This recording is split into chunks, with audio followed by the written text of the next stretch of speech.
necesario pasar por Samaria. Vino pues a una ciudad de Samaria llamada Sicar, junto a la heredad de Jacob dio a su hijo José, y estaba allí el pozo de Jacob. Entonces Jesús, cansado del camino, se sentó así junto al pozo. Era como la hora sexta. Vino la mujer de Samaria a sacar agua, y Jesús le dijo: dame de beber, pues sus discípulos habían ido a la ciudad a comprar de comer. Ya está ahí. Ajá. Entonces ahí estamos hablando del lugar. El lugar de este encuentro es el pozo de Samaria. En- Posiblemente este pozo estaba fuera de la ciudad, porque ahí dice que los discípulos fueron a la ciudad, ¿no? Eh, y entonces la gente salía de la ciudad a ir a buscar, ¿no? A buscar el agua. Y entonces ahí fue en ese lugar donde tuvo ese diálogo con el Señor Jesucristo. Entonces en este milagro, no, esta es una de las em, diálogos evangelísticos, se puede llamar, ¿no? Que tuvo con Nicodemo y ahora tiene con la mujer samaritana. Pero las señales ya vamos a ver más adelante, ¿eh? Entonces, en este diálogo, lo que se ve es que la mujer samaritana atravesó diferentes etapas para llegar a reconocer que Jesucristo es el Mesías, es el Señor. La mujer samaritana atravesó diferentes etapas. Lo primero es una etapa de sorpresa, se puede llamar, ¿no? Ahí está en la división, cuando Jesús le pide agua. Entonces la mujer samaritana le dice: como tú siendo judío. ¿Qué cosa le sorprendió a la mujer? Que un hombre le hablara. O sea, ella es mujer samaritana, ya sabían las diferencias que había, todo este roce cultural que había. Entonces no era posible que el judío, que se creía superior cultural, religiosamente, más que los samaritanos, entonces le hablara a una mujer. Eso le sorprendió, ¿no? Y todavía Jesús en su contexto, no era un ciudadano ordinario, sino era maestro, porque tenía sus discípulos. Ahora, un maestro judío que le pidiera un favor, eso le sorprendió a la mujer samaritana, ¿no? Entonces, la primera etapa ella la está viendo solo en el nivel cultural, en el nivel de como nuestro vecino, podemos decir, de la otra provincia, así nomás. Eso nos indica que hay una situación de falta de reconocimiento. Ahora, si aplicamos en la vida espiritual, esto representa al inconverso, que dice la Biblia que el pecador está ciego hacia las cosas espirituales, ¿no? En Corintios nos dice que el Dios de este siglo cegó el entendimiento para que no le resplandezca la luz del Evangelio. Así está la condición de las personas sin Cristo. Están ciegos a las realidades espirituales. Y por eso muestran esa indiferencia, distanciamiento, no se preocupan de su condición espiritual. Pero la palabra ahí tiene que llegar para poder vencer todas esas tinieblas, ¿no? Entonces la primera es la primera etapa. La segunda es ya cuando dice: eres tú mayor que nuestro padre Jacob, el versículo 10, ¿no? 12. ¿Acaso eres tú mayor que nuestro padre Jacob, que nos dio este pozo? Ahí ya está diciendo nuestro nuestro padre Jacob. Hay algo que los une entre los samaritanos y los judíos. Dice, nuestro padre Jacob. Está hablando del patriarca Jacob, el que tuvo los 12 hijos y con sus hijos y 2 nietos se formó las 12 tribus. Entonces, eso es lo que pregunta, ¿no? O se pregunta la mujer samaritana. Y Jesús le dice entonces que ignoraba 2 cosas, dice. El don de Dios, la salvación y la identidad del Salvador que él estaba ahí en vivo. Estaba tan cerca, pero no le reconocía, ¿no? Eso es, entonces ella está hablando, la mujer samaritana está hablando en el término ahora de las realidades materiales, ¿no? que pueden tener cierta cercanía a las cosas espirituales. Nuestro padre Jacob, ¿no?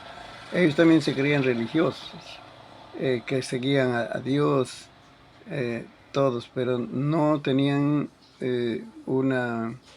no estaban haciendo las cosas como Dios había establecido, porque la adoración tenía que ser en Jerusalén. Ellos no iban a Jerusalén a adorar, como se habían separado. Entonces sus sacrificios, ofrendas, las fiestas lo realizaban en Samaria. No estaban procediendo como Dios hablaba para el Antiguo Testamento.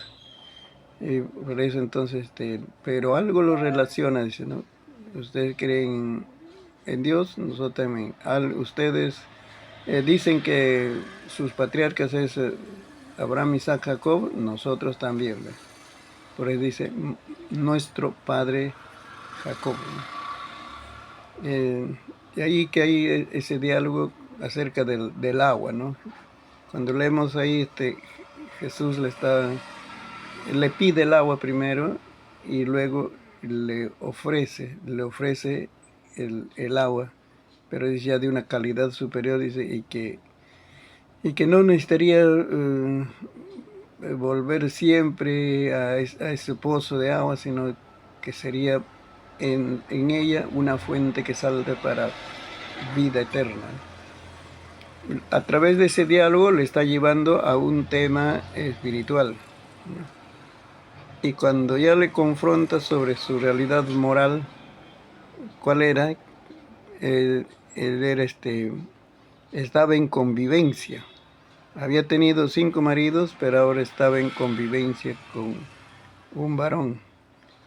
Cuando le muestra esa realidad moral, pasa a la tercera etapa.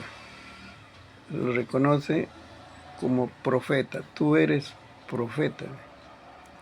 Está en el versículo. A ver,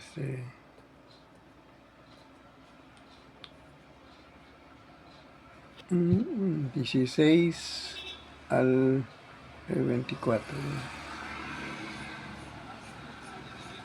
El 19 dice. Dice 19, le dijo la mujer, Señor, me parece que tú eres profeta.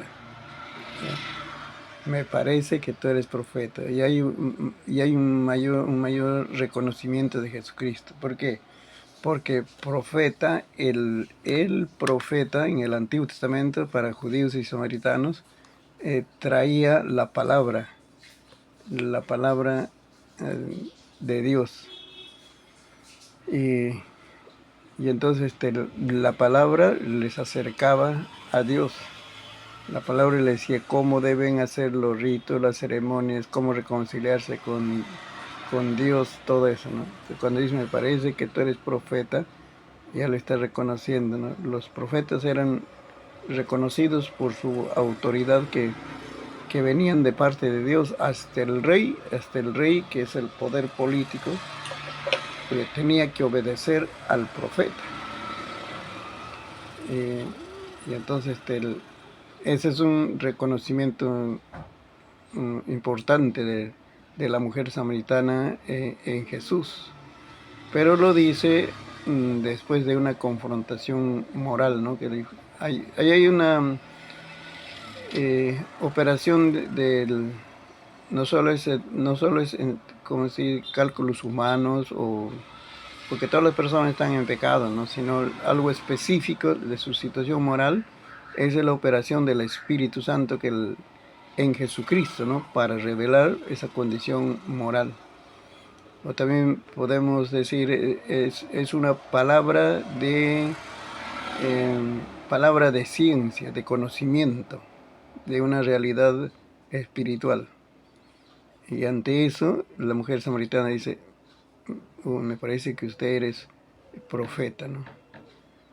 Pero ella, algunos dicen, ¿no?, que le desvía a otro tema. Cuando le confronta, o note eso, cuando le confronta con su realidad espiritual, ¿no?, que estaba conviviente y necesitaba arreglar eso, entonces le desvía a otro tema cuando le dice el versículo 20, nuestros padres adoraron en este monte y vosotros decís que en Jerusalén es el lugar donde se debe adorar, ¿ve? No sigue el diálogo de su situación personal, sino está desviando ahora el lugar donde se debe adorar, es decir, dónde debe estar el verdadero templo.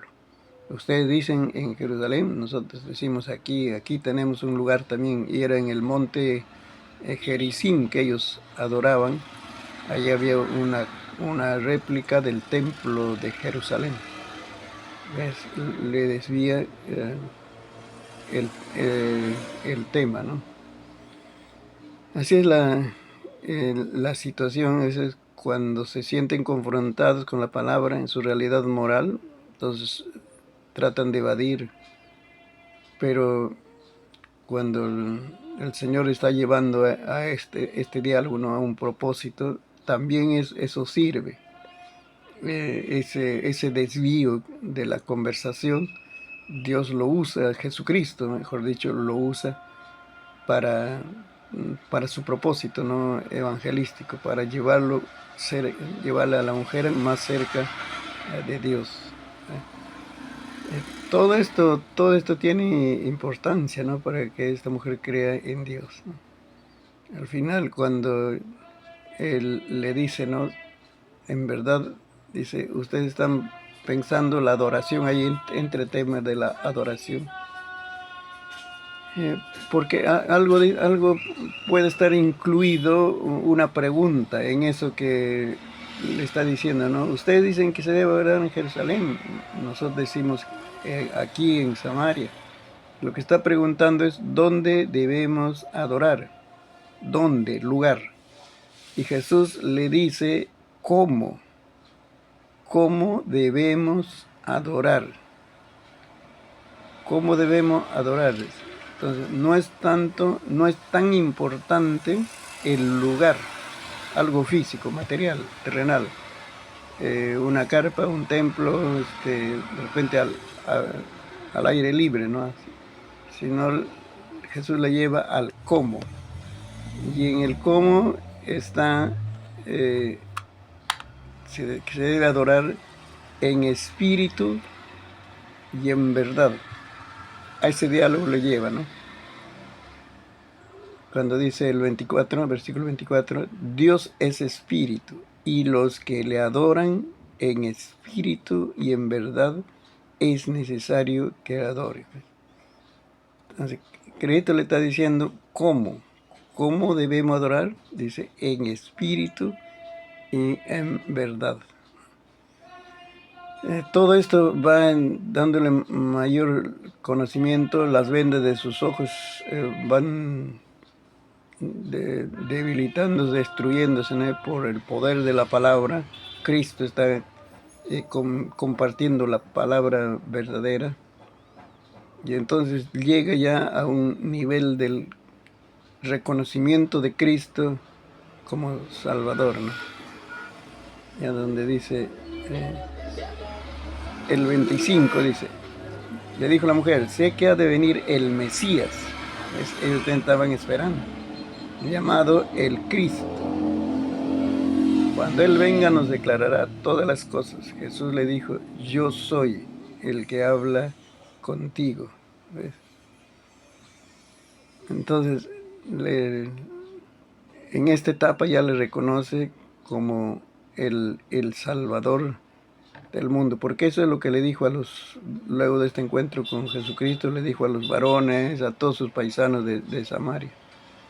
Es ahí donde le reconoce como el Mesías, el Salvador de Israel, el Salvador de las personas. Llega a ese nivel. Entonces, el proceso también, hay un proceso evangelístico. Las personas van superando, absolviendo preguntas que hay en su ser. Para llegar a un encuentro con Jesucristo hay preguntas que deben absolver. Y cuanto más edad pasan, esto es importante, cuanto más edad pasan en esta tierra, tienen más preguntas que resolver, y por eso es más difícil la conversión. Por ejemplo, que un adulto se convierta a Cristo es un milagro de milagros, porque él tiene tantas preguntas. No es de conocimiento estas preguntas, ¿eh? En algo, en parte puede ser, ¿no? Más son preguntas de decisión. Por ejemplo, el adulto está pensando, tengo que dejar cosas, caminos del pecado. ¿Cuántos de mis amigos perderé por esta decisión? Ya no voy a estar en las cantinas con mis amigos. ¿Ve? El adulto pensando, tiene un compromiso en un pueblito de ser como lo llaman, el mayordomo de una fiesta patronal. Y ahora, si yo me convierto, ya no voy a cumplir esa fiesta patronal, porque sabe que en esa fiesta patronal hay bebidas alcohólicas, palabrotas y toda conducta desordenada. Hay preguntas de él. Un poquito más ilustrativo para hacer. El hombre que es casado, pero tiene un amante por ahí, y a veces hasta la esposa lo sabe. Y entonces él está preguntando, ¿y ahora qué hago? ¿Tendré que dejar al amante? Esas son preguntas. Y entonces cuando absuelve para sí mismo, él tiene que resolver esas preguntas de decisión, diciendo, tengo que decir hoy, lo que me cueste lo que me cueste, aunque me duela, tengo que decidir por Cristo. Ahí todavía llega pues su momento de recibir. En cambio el niño, el adolescente, tiene menos preguntas que superar para decidir por Cristo. Por eso el trabajo es importante con los niños, adolescentes, jóvenes, que lleguen a conocer a Jesucristo como Salvador personal. Ellos están más sensibles, porque no hay muchas situaciones que le atan a tomar esa decisión. Entonces, ¿cómo es estamos viendo aquí, ¿no? Esta mujer tenía, vamos a decir, un dolor en su corazón. Permítame decirle, no está en la lección, pero algunos han interpretado a la mujer samaritana como una prostituta, pero yo no le encuentro esa figura. Ella era una mujer que trató de ser feliz 5 veces, había fracasado, y se iba por la 6ª vez a ver si soy feliz con este hombre. Ese era su fracaso, era un fracaso emocional. De repente el problema de esas rupturas no estaban en los hombres, sino estaba en ella. Y entonces todo eso cargaba en su ser. Y Jesucristo entonces cuando le confronta, cuando dice, ve, llama a tu marido, no le está diciendo, como si, ¿y cómo está tu situación legal? ¿Estás casado o soltera o conviviente? ¿Cómo estás? Así como una interrogación, ¿no? No lo que se ve ahí detrás de todo le está diciendo, el asunto que se debe resolver de tu vida moral es un asunto que necesita, los dos tienen que estar, porque él también es parte de esto, ¿no? O sea, tú estás intentando de ser feliz la sexta vez con ese hombre. Entonces, para la verdadera solución es que no encuentres solo tú el camino, sino él también debe encontrar el camino verdadero. Él también debe reconocer esta salvación tan grande. Eso le estaba diciendo. Porque está diciendo, ve y llama a tu marido, ¿no? Si hubiera seguido la conversación, sin desviarse del tema de la adoración, de repente hubieran tenido un diálogo ya los tres, ¿no? Pero entre los varones que se convirtieron ahí, más luego dice, yo creo que se convirtió el hombre, al ver a una mujer diferente de lo que había ido esa mujer que fue a buscar agua, pero volvió una mujer diferente y hablando a todos con toda libertad, no escondiéndose, habiendo superado su pasado. Yo creo que ese hombre se convirtió. Entonces hay un reconocimiento de Jesucristo como el Salvador. Eso fue su conversión. No, no dice de una ceremonia, algo así, sino en su vida interior ella decidió por Cristo y comenzó a testificar. Encontré al Mesías, dice, él es el Mesías, me ha dicho todas las cosas. Y los hombres creyeron, dicen. Y la ciudad salió, dice Samaria, salieron a escuchar a Jesús, ¿ve? Y se quedaron unos días ahí en Samaria, ¿no? Ahí está entonces este drama tan interesante. Ese es el final. Y redondeando ¿cómo se llama? La historia, la parte histórica o biográfica, para que llegue el Evangelio, ya estamos hablando, ¿no?, en tiempo de gracia, a Samaria, Dios usó a una mujer. Por medio de esta mujer llegó el Evangelio a Samaria, durante el ministerio del Señor Jesucristo. Entonces hay varias personas estratégicas, esa es la palabra, personas estratégicas en el avance del Evangelio. ¿Sí? Cuando va a avanzar el Evangelio hacia pueblos, distritos, provincias, países, en la obra misionera también, lo más lejano, traspasando culturas, barreras culturales, Dios levanta personas estratégicas. Es el pensamiento.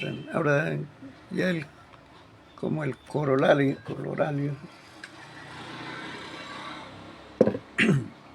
como las prioridades de las necesidades espirituales. Esto es como una reflexión, ¿no? Cuando los discípulos volvieron y le trajeron ya el alimento,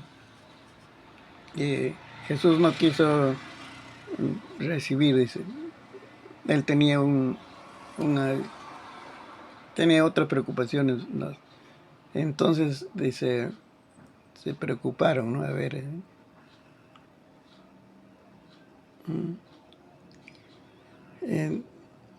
Entre versículo 31 estoy leyendo. Entre tanto los discípulos regaron diciendo, Rabí, come. Él les dijo, yo tengo una comida que comer que vosotros no sabéis. Ahí está hablando de las prioridades de las necesidades espirituales. Los discípulos estaban buscando el alimento material, físico, y eso es parte también de la vida. Estaban haciendo su trabajo por ellos y por el Maestro Jesucristo, pero Jesús estaba atendiendo otras necesidades espirituales, ¿no? Estaba llevando una persona hacia Cristo. Entonces, esta es la diferencia que hay, ¿no? Pueden ser las necesidades básicas materiales que pueden cobrar importancia en la vida del creyente. O sea, vive para satisfacer sus necesidades básicas temporales, pero a veces se olvida de sus necesidades espirituales y entonces no hay crecimiento, no hay una vida victoriosa. Ya esto también es aporte de otro escritor. Dice: los discípulos al llegar a Samaria tal vez dijeron: nunca podremos ganar a nadie aquí, esta gente es dura de corazón y enemiga del pueblo. Pero como Cristo entró a ese pueblo que llamamos distante, endurecido, a través de un diálogo personal de una mujer. Y por eso le dice: los campos están blancos para la siega. Ustedes dicen: aquí, ¿cuándo se cosechará? De aquí 100 años, 200 años será. Pero Cristo le está diciendo: ya la cosecha está lista, ya. Ahora es el tiempo de cosechar. Pero también hay una estrategia, hay una forma, porque es a través de una persona.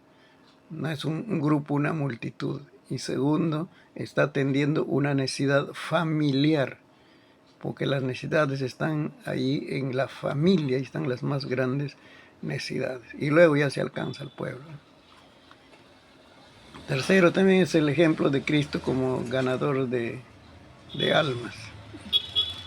Por el trato que le dio, por lo que fluía de Cristo, era un amor puro, un respeto por esta mujer. Esa barrera cultural,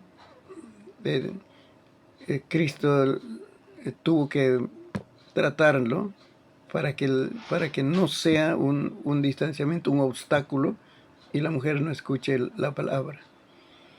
Entonces, primero le pidió un favor. O sea, esto no lo hacía un judío. El judío era muy orgulloso. Dice: ¿cómo voy a pedir a un pecador voy a pedir un favor? Aunque esté necesitado, no lo haría. Entonces, al pedir un favor y a una mujer, entonces está superando, está tratando con una barrera cultural. Y luego guió la conversación con sabiduría hasta llevarlo al encuentro con la salvación. Bien. Otra forma de ver este capítulo también es usando la palabra "y le era necesario". Y le era necesario. Que hemos leído al inicio, ¿no? Y le era necesario. ¿Qué le era necesario? Era necesario anunciar el Evangelio a una mujer de Samaria. Por eso es que el Señor fue intencionalmente con sus discípulos por ese camino que tenía que cruzar Samaria. Dice, los judíos usaban otro camino más largo, daban la vuelta para no pasar por el territorio de Samaria. Pero Jesús usó el camino más corto, pero tenía que atravesar por Samaria. Luego, segundo, le era necesario saciar la sed de propósito para la vida de la mujer. Cuando le está hablando el tema del agua, como decimos, si tú bebes agua, llevas a tu casa esta sed física, vas a volverlo a tener. Es como si tienes un propósito que estás para la vida, que estás alcanzando, pero es de corta duración.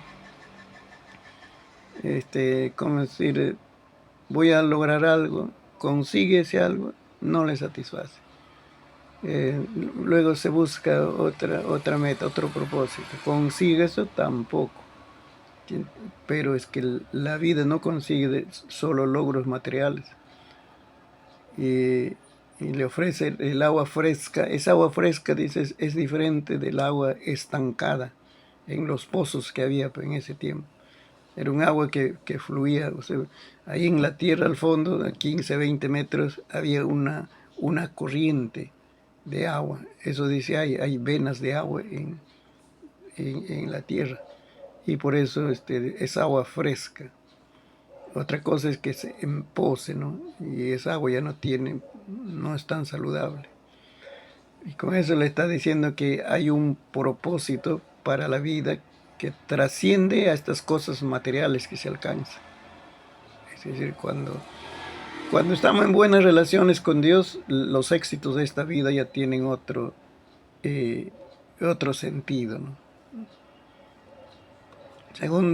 Siguiente propósito dice, ayudarle a superar 3 problemas que le alejaban de Dios.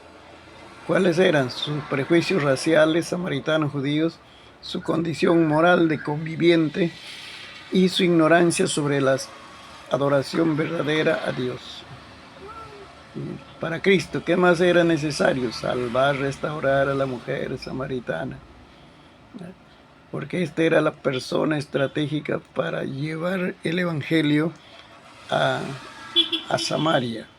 Más tarde también, cuando ya Jesús ascendió a los cielos, también se predicó en Samaria y se estableció una iglesia con el ministerio de Felipe. Eso ya cuenta el libro de los Hechos.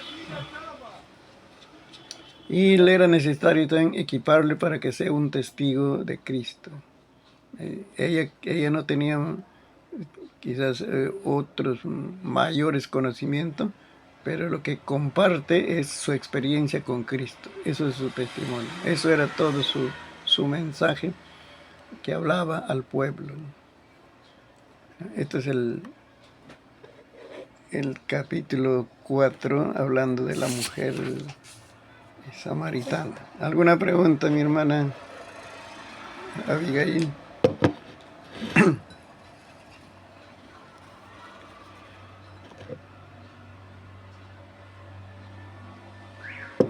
Estoy un poco afectado de la garganta. Oh, claro, pastor. Está bonito, ¿no?